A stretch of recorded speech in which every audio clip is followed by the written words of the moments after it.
Uma vez que você instalou o GAMS, ele vai abrir essas duas possibilidades. O GAMS IDE, que é a IDE, né, a interface gráfica, e o GAMS Studio. Hoje em dia eles tentam jogar a gente para usar o Studio. O Studio é mais bonitinho, é mais moderno, você consegue usar acento, você consegue escrever as coisas um pouquinho mais... O outro também dá para escrever acento, mas esse aqui é um pouco melhor nas codificações. Eles fazem a mesma coisa, tá? E eu vou fazer essa aula no mais velho, que é o que eu já usei mais, mas os dois dá para usar um pelo outro sem grandes dificuldades. O único cuidado quando a gente está na IDE é que a gente tem que criar um novo projeto. O projeto não é nenhum arquivo concreto, ele é só uma organização de uma organização dos seus outros arquivos. Então, eu vou criar um novo projeto aqui na minha pastinha de hoje, e pode ser qualquer nome. O nome do projeto realmente nem aparece em lugar nenhum. Aula 18. O projeto não faz nada, a gente precisa criar depois um arquivo mesmo. Então, o arquivo do GAMS é esse ponto .gms, não sei se está muito pequenininho. Deixa eu aumentar um pouquinho a fonte. GMS é a extensão em que a gente vai trabalhar, e a gente vai fazer vou chamar de transporte. O próprio GAMS tem um exemplo de transporte, mas eu vou chamar também de transporte por falta de criatividade. Só salvei em branco, e o que a gente vai resolver é de novo o mesmo problema que a gente já trabalhou na aula passada, que a gente já trabalhou no começo dessa, que é essa distribuição de produtos, a partir de 3 centros, mandar para 2 pontos de destino.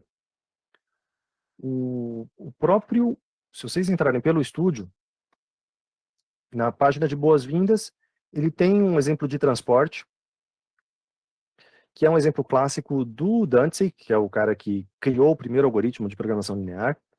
É mais ou menos o que eu vou fazer, só que os dados são um pouquinho diferentes, e eu gosto bastante dos dados que a gente está usando, porque são esses que dão aquela confusão de qual que é o melhor caminho.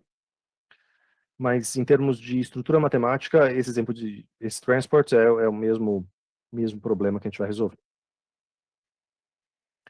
A gente já resolveu isso aqui no Excel, e aí no Excel a gente declarava, entre aspas, porque o Excel você não declara a variável exatamente, mas a gente reservava celulinhas para cada uma das variáveis, para cada uma das correntes, para cada ligação, né? Então a quantidade transportada em cada corrente.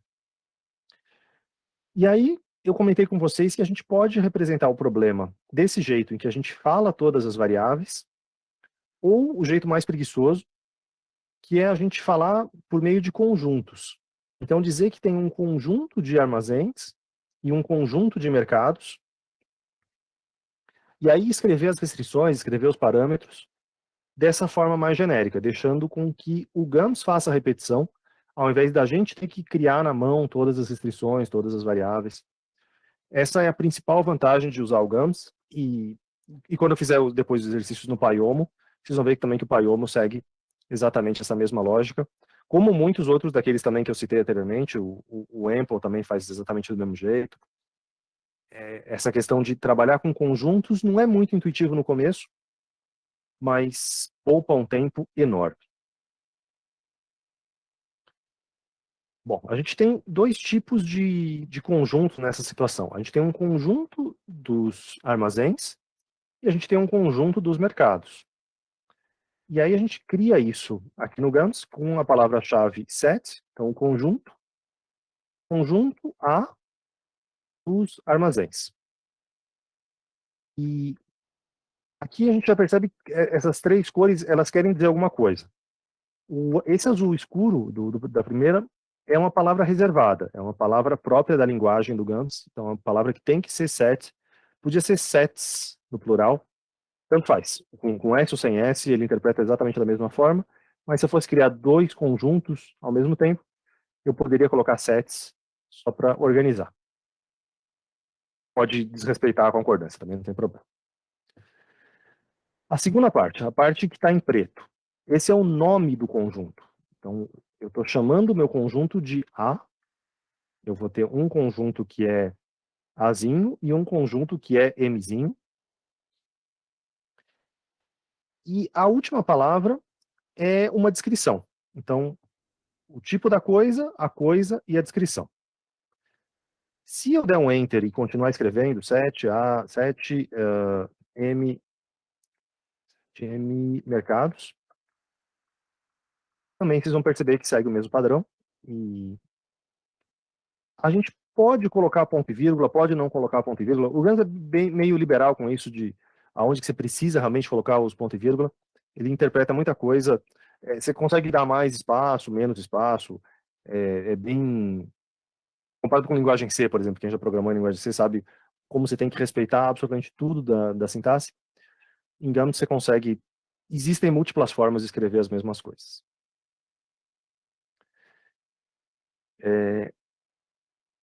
E para quem já trabalhou, por exemplo, com MATLAB ou com Python, que são linguagens compiladas e não linguagens... Desculpa, que são linguagens interpretadas e não compiladas, a ideia é meio parecida aqui no Gams. Eu estou escrevendo essas coisas, mas ele não fez nenhuma conta nos bastidores.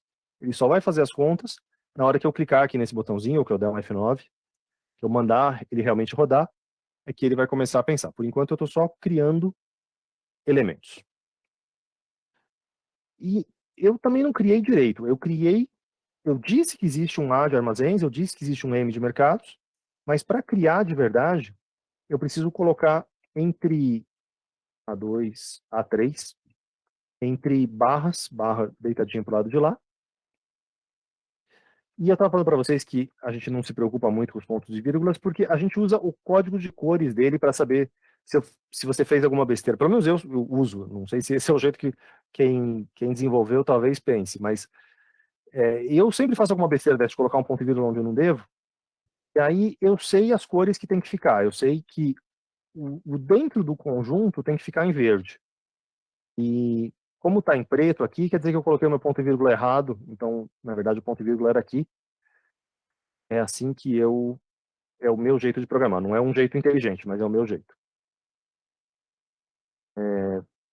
Então, o conjunto, a palavra-chave sets, o nome do conjunto, a descrição e o preenchimento dele entre barrinhas. A conjunto realmente é assim. Então, o próximo também vai ser a mesma coisa.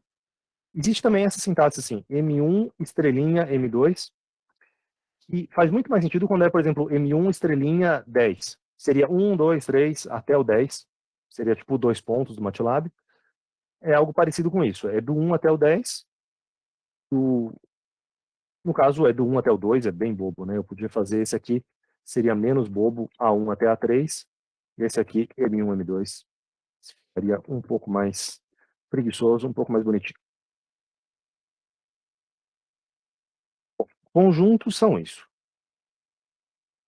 A gente declara, aqui sim no Gams, a gente declara as variáveis.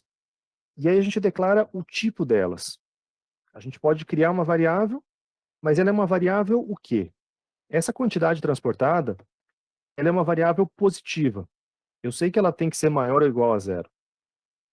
Então, eu crio isso declarando como positive variable, e aí tudo isso é uma palavra-chave, positive variable, e o nome da minha variável, então, minha variável vai chamar Q, entre parênteses, AM.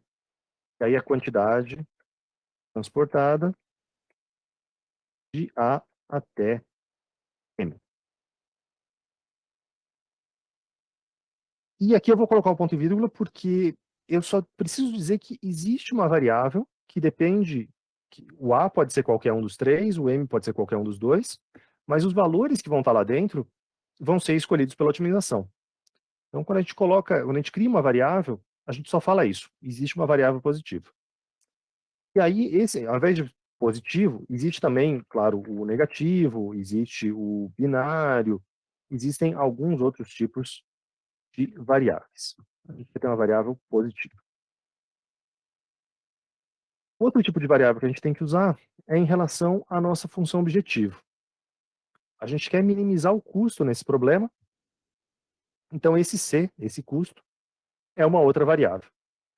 E aí a regrinha do Gams é que as variáveis, variável objetivo a gente tem que falar que ela é uma variável do tipo free. Ela é uma variável livre, e ela é free porque eu não tenho eu não posso ter restrição na função objetivo. Eu não poderia obrigar ela a ser maior ou igual a alguma coisa, menor ou igual a alguma coisa.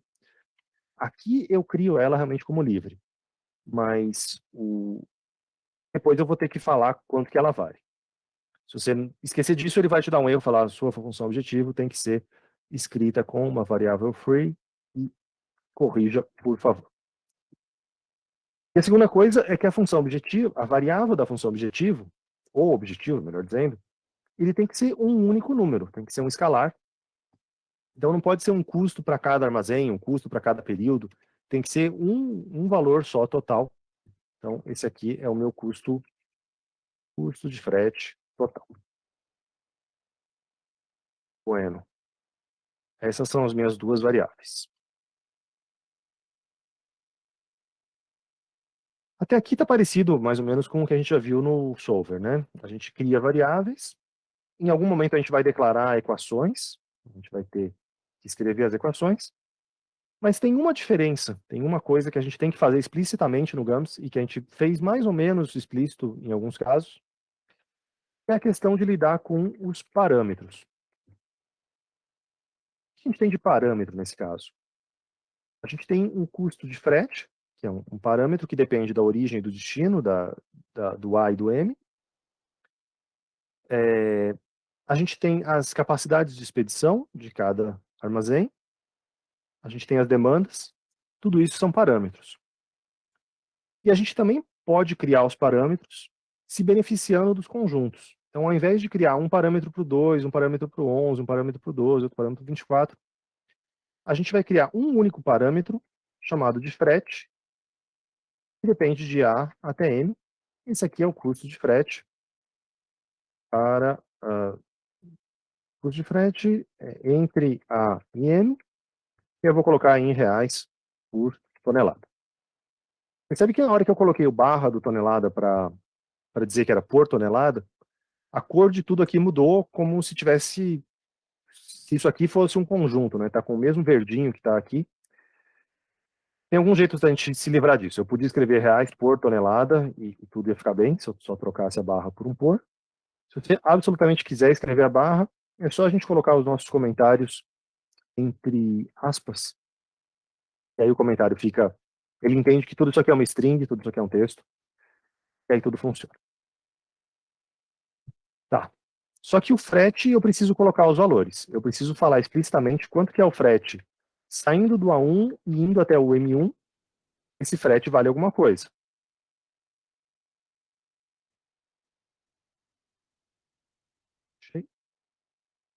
Esse aqui eu quero aqui. Então, o meu frete saindo do A1 e indo até o M1, eu sei que esse frete vale 2.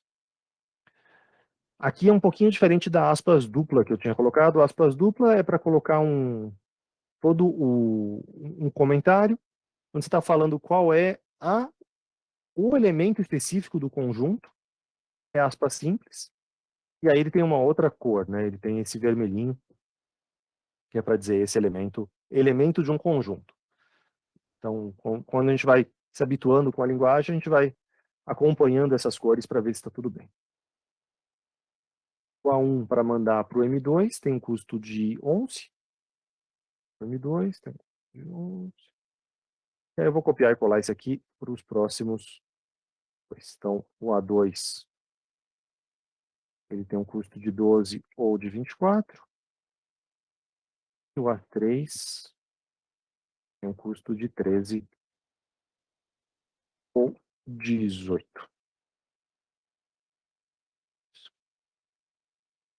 Dá para importar do Excel, dá para criar esse parâmetro de algumas outras formas. Nem sempre a gente vai, raramente na verdade, a gente vai escrever isso aqui tudo por extenso.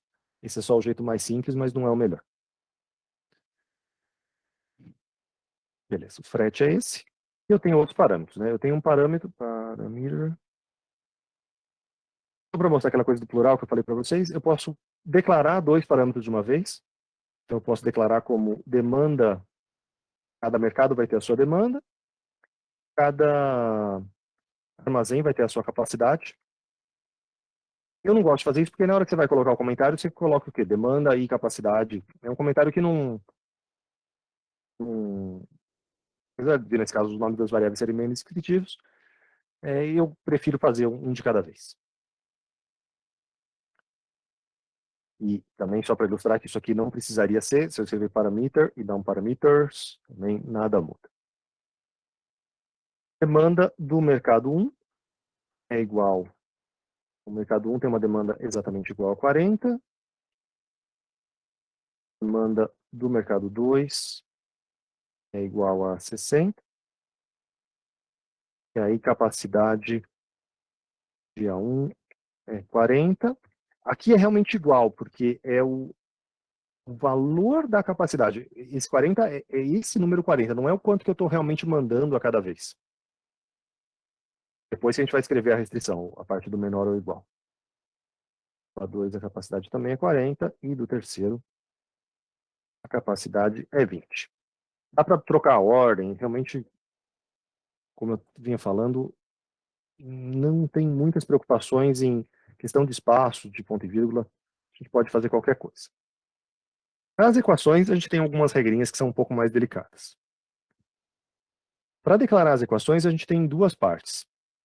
A gente tem uma primeira parte que é criar um nome para a equação. Então, por exemplo, cálculo do custo. Esse é o nome da equação. Não confundir o nome da equação com a variável. Então, a variável é custo, mas cálculo do custo é simplesmente uma equação em que eu calculo o custo. Equação para calcular o custo total. Vou fazer só uma por vez, por enquanto. Então, só uma equação, só uma equation, para calcular o custo total. E aí, num momento posterior, a gente escreve o nome que a gente deu do custo, 2 pontos, um do lado do outro, não 2 pontos de verdade, para dizer o quê? Ó, eu vou começar a escrever a equação que chama cálculo do custo. Depois do 2 pontos é que vai vir, de fato, essa equação. O que é essa equação? O custo é igual, se a gente olhar na nossa forma mais baseada em conjuntos, a gente está implementando essa partezinha aqui, do custo. O custo é somar para todas as origens e todos os destinos, todos os armazéns, todos os mercados, somar esse produto, que a gente fez com um somar produto, se vocês se lembram no Excel, somar o que, a quantidade, pelo frete. Então, a gente gostaria de escrever isso aqui como se fosse soma, somando quem? Somando todos os As e Ms. Então, primeiro eu falo esse subscrito,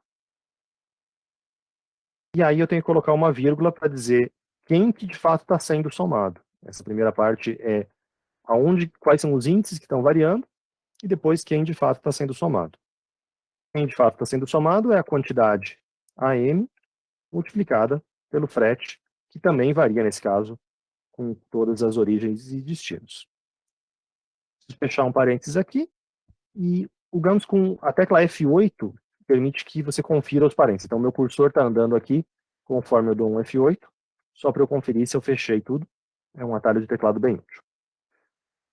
E o que eu gosto do GAMS é que é muito parecido o jeito que você escreve a equação com o jeito que matematicamente você representa o problema, eles são muito, muito parecidos.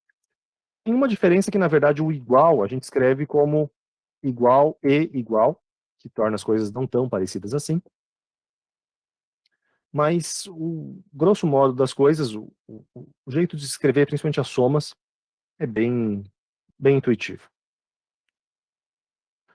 Tudo bem até aqui com as variáveis, com a função objetivo?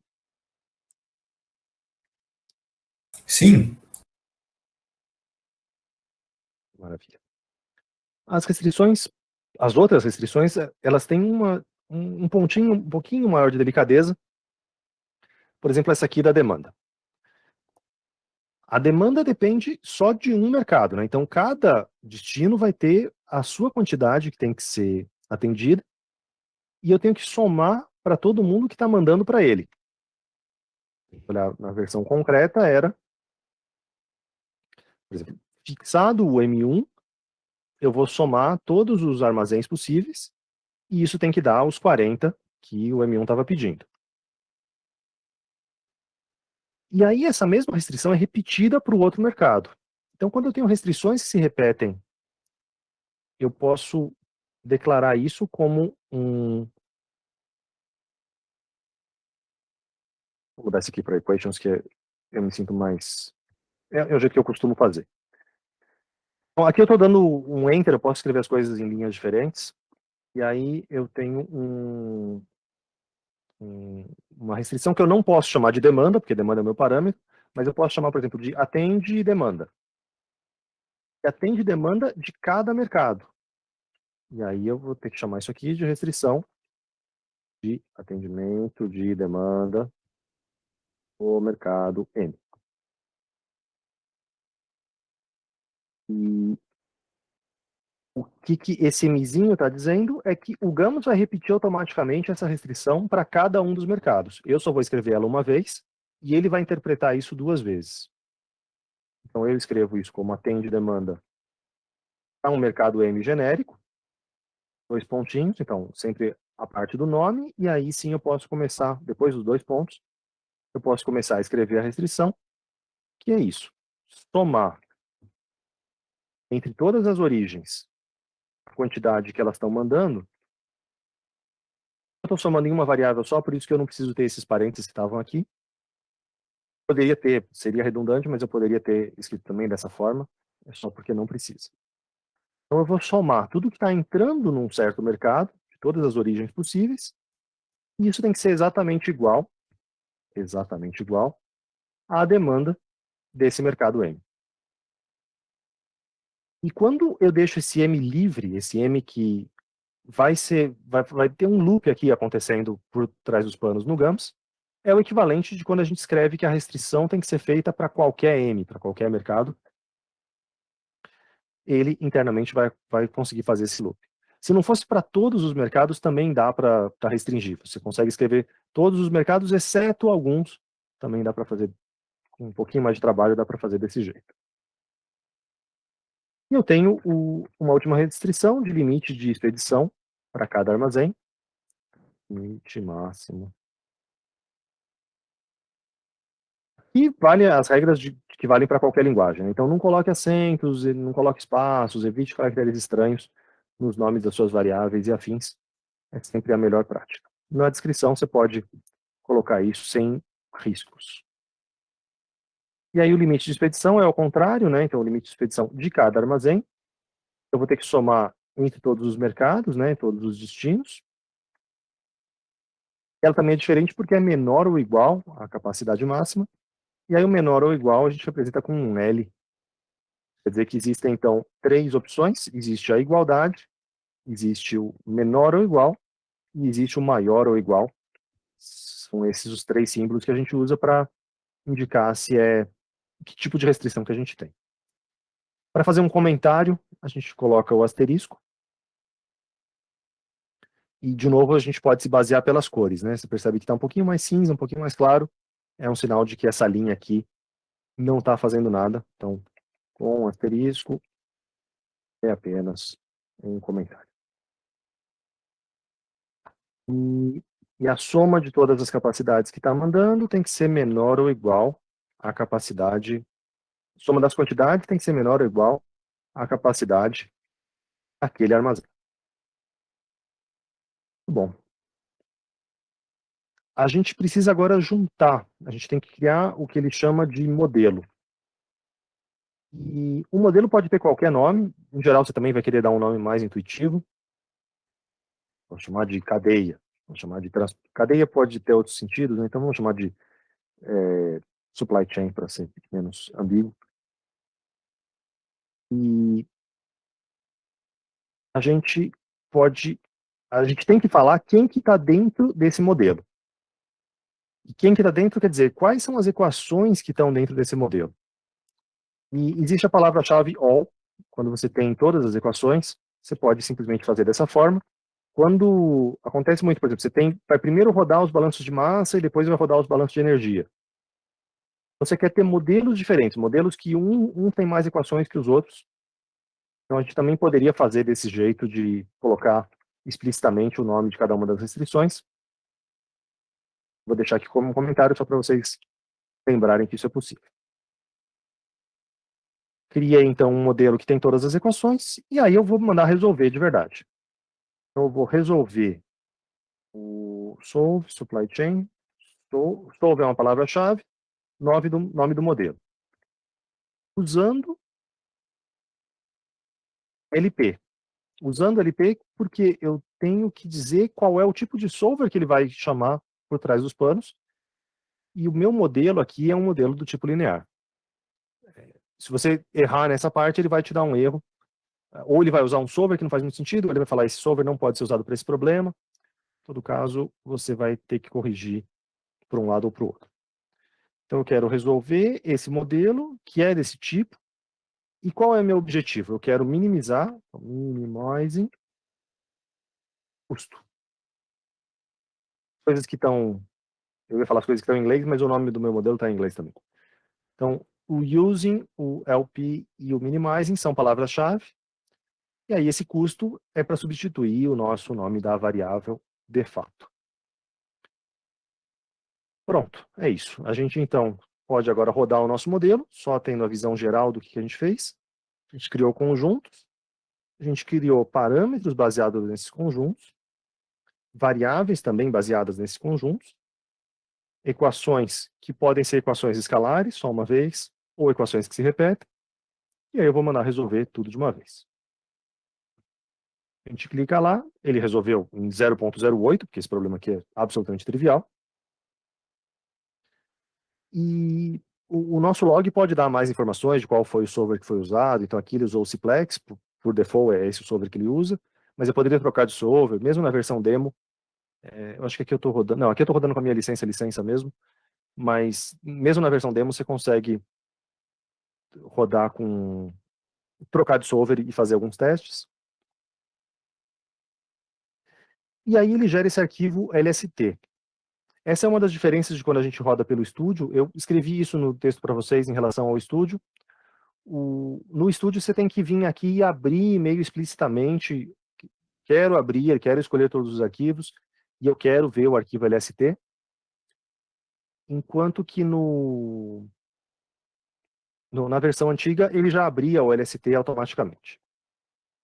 O que é esse LST? LST é de listagem, é um arquivo que ele vai listar tudo que você escreveu em primeiro lugar. Então essa primeira parte, simplesmente uma repetição exatamente igual de tudo que eu escrevi. E aí depois ele começa a ficar mais interessante. Para cada equação que eu escrevi, ele vai explodir essa equação conforme aquelas operações que eu indiquei. Então eu escrevi que o custo, a variável custo, o custo era igual à soma desse produto. E aí ele vai fazer as permutações. Então ele vai variar todos os armazéns, todos os mercados, vai substituir os valores dos parâmetros quando for o caso. E isso vai ser verdade para qualquer uma das restrições. Então aqui, ó, a restrição de demanda que a gente tinha escrito manualmente, né, que a gente tinha falado que A1M1, que A2M1, que A3M1 é igual a 40, o Gams vai explodir isso automaticamente para a gente. É realmente muito mais prático quando você está lidando com modelos grandes. E aqui no LST ele vai dar várias informações de como que ele resolveu, se é uma solução ótima, se não é uma solução ótima, que tipo de limite que está batendo. E no final a gente vai ter um resuminho aqui para cada variável, ele vai dar um resuminho desse tipo. Ele é um pouco estranho de interpretar, porque quando ele escreve só um ponto, quer dizer que é um número zero. Ele nem se dá o trabalho de escrever quando é o zero. Então, a gente interpreta essa primeira linha dizendo que a quantidade que sai do A1 e vai para o M1, o valor mínimo era zero, o valor atual, o valor que realmente aconteceu, também é zero, e o valor máximo é mais infinito. Esse mínimo e máximo está tudo zero e está tudo mais infinito porque eu não coloquei, né? Eu não coloquei limites explicitamente para essas variáveis. Se fossem variáveis com limites, esses números iam mudar.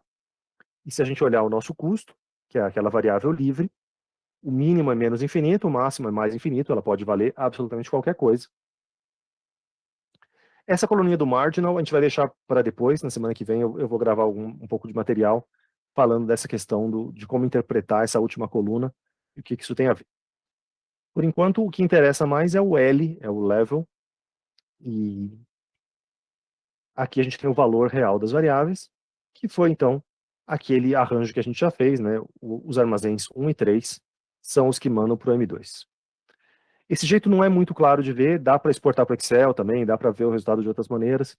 Aqui eu estava mais interessado em apresentar para vocês a linguagem, o grosso da linguagem, e não tanto cuidar dessas entradas e saídas de dados.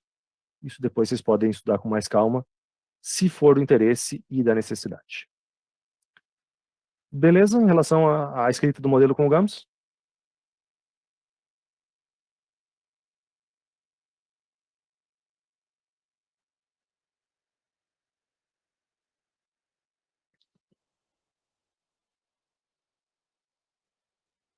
É um pouquinho complicado, sem dúvida é mais complicado. O Excel, você bate o olho e você fala, eu vou arrastar isso aqui, isso, aquilo está ali. O GAMS tem uma curva de aprendizado, não tenha dúvida. Aí é um trade-off. Você precisa de uma coisa mais avançada ou o Excel já vai dar conta? Aí cada um vai escolhendo. Para a gente finalizar, eu queria incluir a parte do...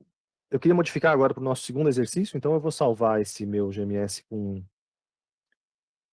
Vou salvar ele como transporte 2. É isso. O meu transporte 2 agora vai ser aquela modificação em que a gente tem os custos fixos. Então agora eu tenho... Os nomes dos meus armazéns mudaram também, eu preciso só tomar esse cuidadinho. Eu tenho o armazém 4 e o armazém 5. Que pode ter espaço, pode não ter espaço, tanto faz.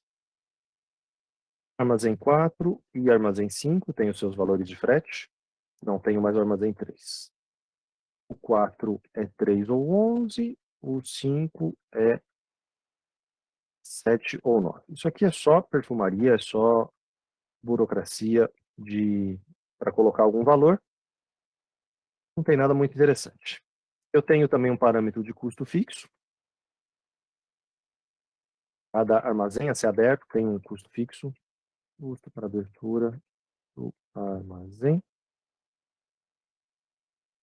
E aí o custo fixo era 150 e 75.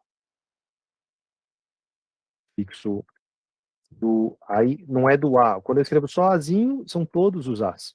Eu quero falar do A4 em particular. Isso quer dizer que é entre aspas. Para variar, a cor não está boa, né? A cor aqui está com cor de comentário. Isso quer dizer que eu esqueci um ponto e vírgula aqui. Fixo do A4. Aquele ponto e vírgula de cima era opcional. Esse de baixo não é opcional. Fixo do A5 é 75. 150 e 75, beleza. O parâmetro está bom. O que tem de grande diferença nesse problema? Ele tem um lado binário. Então eu preciso criar agora uma variável, além da variável positiva, eu vou criar uma variável do tipo binário, que era o que a gente tinha chamado de y, que depende só de A, que é a decisão abrir 1, se abrir o centro A, 0, caso contrário. Também é um caso em que, por conta dessa vírgula, ele começa a entender as coisas de um jeito diferente. Então, se eu quiser deixar esse comentário mais bonitinho, eu tenho que colocar todo mundo entre as aspas duplas, o mesmo truque de antes. Como é que o meu problema mudava? Eu tinha que adicionar uma parcela de custo fixo. Percebe que o meu custo total não depende de A, não depende de M, é aquela história da integral que eu falei para vocês. Pensar nisso aqui como se eu estivesse integrando em relação a A, então o resultado final não vai depender desse A, eu já estou somando para todos os A's possíveis. Somando para todos os A's, YA multiplicado por o custo fixo do A, e aí eu fechei a parcela, beleza. A restrição da demanda continua a mesma, a restrição da capacidade é que eu preciso ligar ou desligar, conforme o centro estiver aberto ou não. Aqui ganhou um limite de expedição, ganhou multiplicado por Y. Tudo bem. Agora o meu problema não é mais um LP, ele é um misto inteiro linear, e se eu tentar rodar ele desse jeito, Bom, aqui ele está me dando uma violação de domínio, aqui é porque eu escrevi alguma besteira mesmo. Besteira que os meus centros agora chamam 4 e 5. Rodei de novo, aqui sim ele deu o erro que eu queria ver. Uma variável discreta só pode aparecer num problema MIP, eles não chamam de MILP, eles chamam só de MIP, o que a gente chamou durante o curso, que a literatura normalmente chama de MILP, misto inteiro linear, eles chamam de MIP. Então, isso é o que eu comentei anteriormente. Se você errar esse tipo, ele pode não resolver. Então, eu quero usar o meu solver de problemas misto inteiro lineares,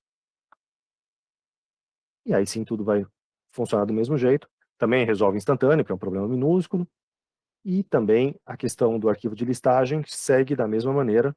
Ele vai explodir as restrições conforme o que você digitou, e depois vai te dar o resuminho também, tanto da variável contínua, quanto da variável binária. Nesse caso aqui a gente abriu os dois centros, então é por isso que as duas estão com 1 aqui.